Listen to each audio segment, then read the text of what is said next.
एक राजा के लिए, एक शासक के लिए उसके प्रदेश, उसके देश और उसकी जनता से बढ़ कर के कुछ भी नहीं होता। यही बातें देवी अहिल्या कहती हैं ह्यूज़ से। ह्यूज़ ने देवी अहिल्या को घेर रखा होता है, उनके हाथों को बांध दिया जाता है और कुर्सी पर बैठा दिया जाता है। और फिर भी देवी अहिल्या कहती है ह्यूज़ के सामने, उसके बंदूकधारी आदमियों के सामने, कि उसके सिर्फ हाथ बंधे हैं मगर वो अभी तक जीवित है ह्यूज़। और वो कहती है ये प्रदेश, ये धरा, ये मालवा, ये देश उनका है और उनके लोगों पर, उनके देश पर कोई बुरी नज़र उठाए ये देवी अहिल्या तनिक भी बर्दाश्त नहीं करेंगी।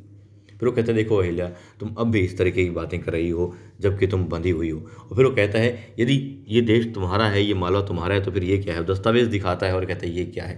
तब देवी अहिल्या कहती है ये तुमने धोखे से प्राप्त किए हैं। अब देवी अहिल्या कहती है तुम अच्छे से जानते हो तुमने धोखे से प्राप्त किए हैं, ये सच्चाई नहीं है और इनका वजूद देवी अहिल्या मिटा देंगी, तुम्हें भी यहाँ से भगा देंगी। अब दिखाते हैं तुकोजी और देवी अहिल्या जो एक और साथी तुकोजी के साथ में होता है, दोनों आगे बढ़ रहे होते हैं। अंग्रेज ह्यूज़ के जितने बंदूकधारी इंसान होते हैं, साथी होते हैं, उनको वो एक एक करके धराशायी कर रहे होते हैं और आगे बढ़ रहे होते हैं। अब वो लोग जैसे ही पहुंचते हैं उस शामियाने के पास में, तो फिर लोग उन पर गोली चलाना चाहते हैं मगर एक दो को तो मार गिराते हैं, दूसरों को कहते हैं कि तुम अपनों पर गोली चलाओगे, अपने देश वालों पर गोली चलाओगे, कैसे लोग हो तुम? अब वो लोग अपनी बंदूकें नीचे कर लेते हैं और तभी आवाज़ आती है गोली चलने की। अब तो जी सहम जाते हैं क्योंकि देवी अहिल्या भीतर होती है शामियाने के और वहाँ से गोली चली है।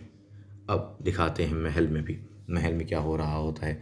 महल में गौतम भाई साहब ने जितनी बातें सुनी, जो जानी, उसके हिसाब से द्वारका भाई साहब के पास पहुंच जाती है और उन्हें खूब खरी खोटी सुनाती है। कहती है तुम ठीक नहीं कर रही हो। और वो कहती हैं कि आप समझते नहीं हैं, अहिल्या ने सब कुछ गलत किया है। वो देवी अहिल्या वो कहती हैं कि हाँ अहिल्या सब कुछ गलत कर रही है, द्वारका की बात नहीं सुन रही, मालेराव का अपमान कर रही है, गुरु जी का अपमान कर रही है। फिर वो कहती हैं वो सब कुछ सही कर रही है, यहाँ मालेराव नहीं है और तुम जब भी मतलब कि वो देवी अहिल्या या फिर गौतम भाई साहब बाहर जाती है तो कुछ ना कुछ षड्यंत्र कर ही डालती हो। वो कहती है जब भी वो यात्रा पर गई है और वापस आई है तो कुछ ना कुछ हंगामा यहाँ पर मिला है। अब वो कहती है उसने कुछ नहीं किया है।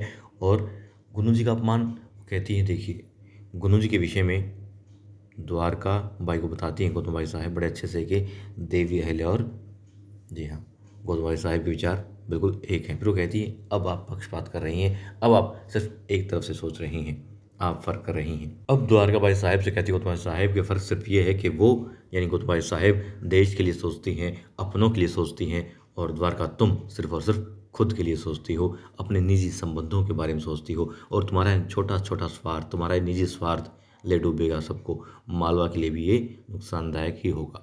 और वो बता देती है उसे कि यदि उनकी बेटी यानी कि देवी अहिल्या पर थोड़ी सी भी आँच आई तो बर्दाश्त नहीं करेंगी और तुम्हें। अब वो हाथ जोड़ देती है द्वारका और कहती है कि ठीक है जाइए, और वो भी जा रही हैं।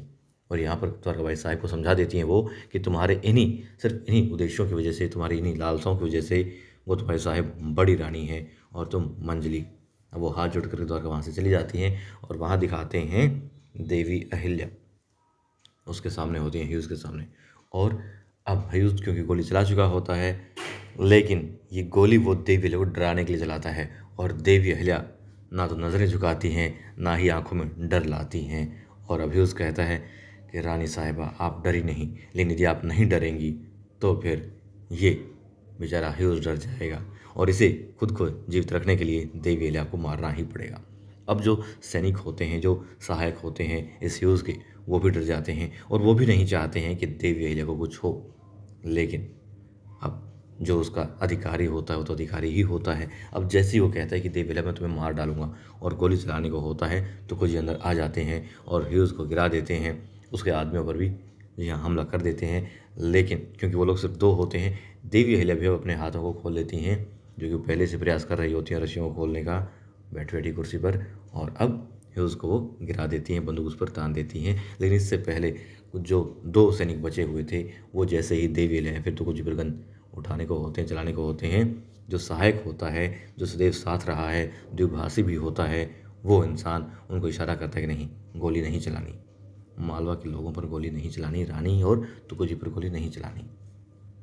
ठीक है। अब ह्यूज़ जो नीचे गिरा हुआ होता है, देवी अहिल्या हाथ में बंदूक होती है और देवी अहिल्या उसे कहती है बैठो, सामने उसी कुर्सी पर बैठा देती है जिस पर देवी अहिल्या बैठी हुई थी और अब एक सैनिक अंग्रेजों का कुर्सी को झाड़ करके अच्छे से साफ करके देवी अहिल्या को बैठने के लिए देता है। देवी उस पर बैठती है और फिर उससे कहती है, देखा पासा कभी भी पलट सकता था, मैंने कहा था ना तुमसे।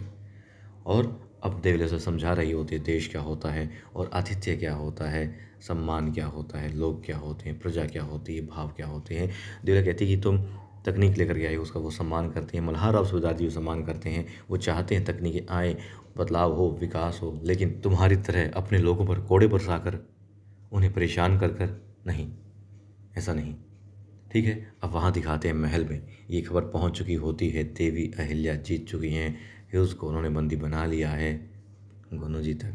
और गुनु जी द्वारकाबाई साहिब के पास में होते हैं, जिनकी बातें हो रही थी पहले।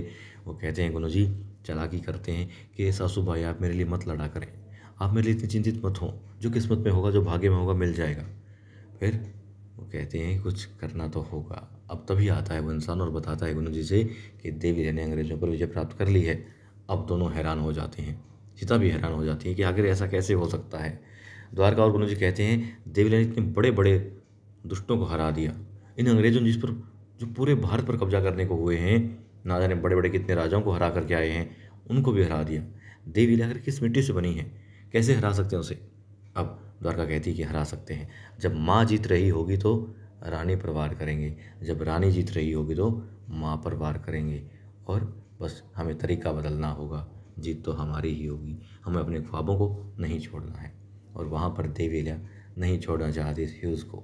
अब लोग आ चुके होते हैं मालवा के, और ह्यूज़ उसके शामियाने से बाहर होता है, हाथ उसके बंधे हुए होते हैं। देवी अहिल्या अब जो लखोटा था, जो दस्तावेज़ थे, उसे जला देती है बंदूक की गोली से, और झंडा देखती है तो अंग्रेजों का झंडा उतार करके मालवा का झंडा फहरा देती है। लोग तालियां बजाते हैं, बहुत खुश हो जाते हैं कि अपनी मातृभूमि पर अपना ही झंडा लहरा रहा है। बिल्कुल हर किसी को इस बात की खुशी होती है, और दुख होता है यदि कोई दूसरा चिन्ह, दूसरे राज्य का, दूसरे देश का चिन्ह दिखाई दे तो। मगर यहाँ पर अब मालवा में मालवा का ही चिन्ह है, मालवा का ही झंडा है। और देवी अहिल्या उसे अच्छे से समझा देती हैं कि आखिर आतिथ्य क्या होता है, मान सम्मान क्या होता है, उपहार क्या होते हैं, और देश भाव क्या होता है, देशभक्ति क्या होती है, मराठे क्या होते हैं।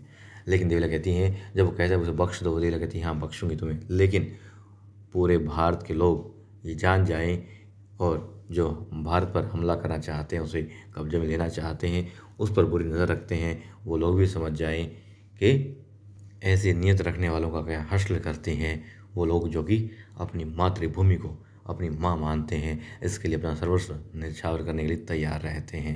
यानी कि मालवा के वासी और देवी अहिल्या जैसे और सैकड़ों हजारों देशभक्त शासक।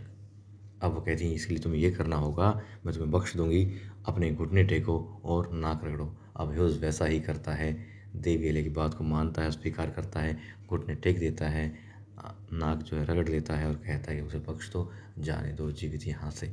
और देवी अहिल्या उसे बख्श देती है, सबक सिखा करके, और एक मिसाल कायम करके एक स्त्री क्या कुछ कर सकती है, एक रानी क्या कुछ कर सकती है, एक देशभक्त इंसान क्या कुछ कर सकता है अपनी मातृभूमि के लिए।